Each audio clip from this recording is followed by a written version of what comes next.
मित्रों नमस्कार, मैं हूं राकेश कुमार। आप देख रहे हैं मत अभिमत।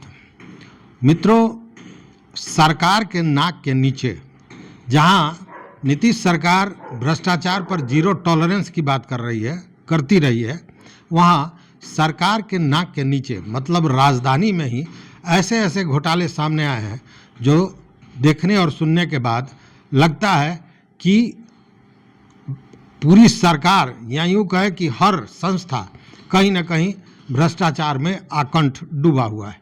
जी हाँ, राजधानी पटना है और पटना जिले में ही है नौबतपुर नगर पंचायत। नौबतपुर नगर पंचायत के लिए समेकित आवास एवं स्लम योजना IHSDP के तहत केंद्र सरकार से लगभग 45 करोड़ रुपए की राशि मंजूर की गई है।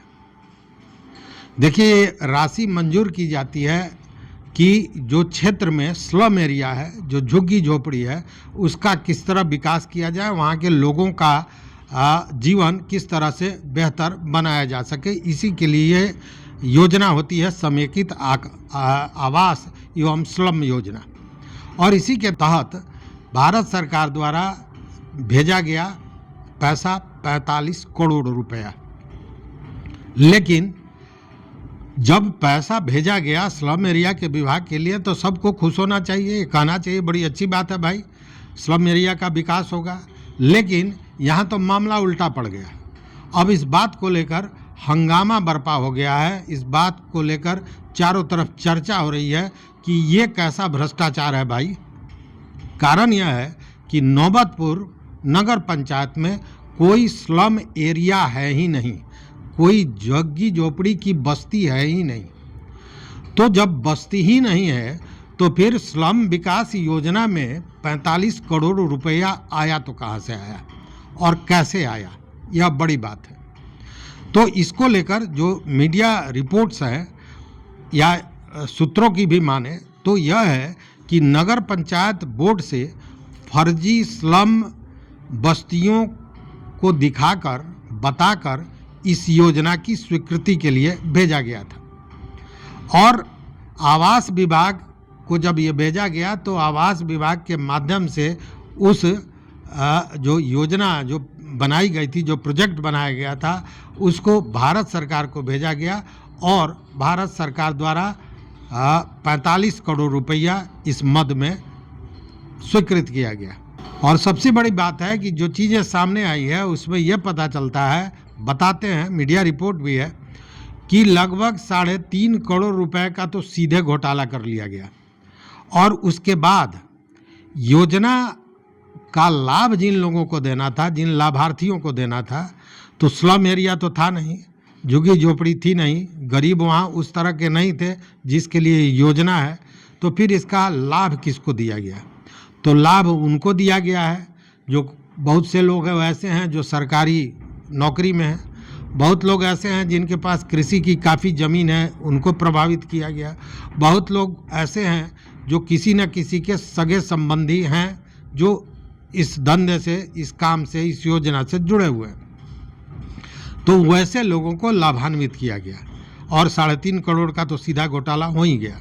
अब ये जो मामला सामने आया है उसमें क्या प्रश्न उठ रहे हैं, क्या चीज़ें हैं जिसको लेकर ये सामने आया, तो उसमें सबसे बड़ा मामला तो यह है कि जब क्षेत्र में कोई स्लम एरिया था ही नहीं तो इसके विकास के लिए ये जो मांग था या जो आवेदन था या इसको प्रोजेक्ट कहें, जो भी कहें, यह गया कैसे नगर विभाग से होते हुए भारत सरकार तक।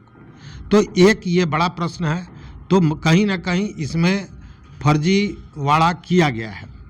दूसरी बात कि DPR मतलब डिटेल्स प्रोजेक्ट रिपोर्ट जो होता है वह बिना टेंडर के तैयार करवा लिया गया था।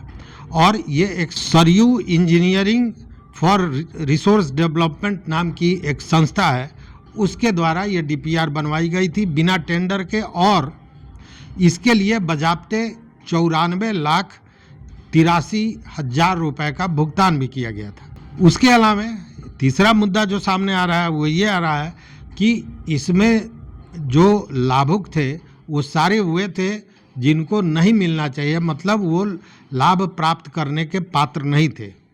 तो अपात्र लोगों को इस तरह का लाभ पहुंचाया गया गलत ढंग से।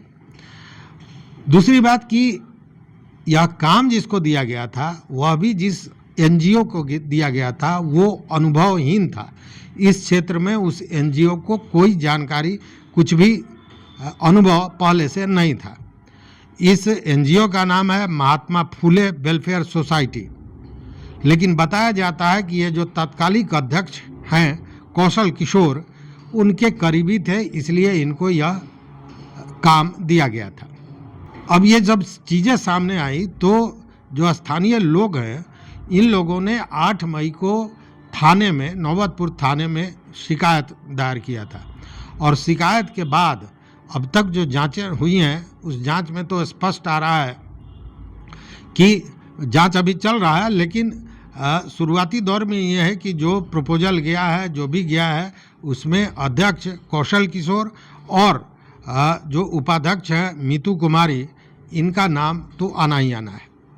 हालांकि इसको लेकर बताते हैं कि अध्यक्ष कौशल किशोर का ये कहना है कि नगर पंचायत का चुनाव फिर नज़दीक आ रहा है और ऐसे में उनके व्यक्तित्व को गिराने के लिए, उनकी प्रतिष्ठा को गिराने के लिए, उनके लोकप्रियता से डर कर इस तरह की साजिश उनके खिलाफ रची गई है। लेकिन यह दूध का दूध और पानी का पानी हो जाएगा जैसे ही जांच स्पष्ट होगा, साफ होगा, और तब देखने वाली बात होगी कि किस किस स्तर पर यह जो घोटाला हुआ है, इसमें किस किस स्तर पर कैसे कैसे लोग शामिल रहे हैं और इसको कैसे अंजाम दिया गया है। तो इस वीडियो में बस इतना ही। देखते रहिए मत अभिमत। मित्रों, चैनल पर नए हो तो सब्सक्राइब कीजिए, लाइक कीजिए, दोस्तों के साथ शेयर कीजिए और अपना मत जरूर दीजिए। बहुत बहुत धन्यवाद, बहुत बहुत धन्यवाद।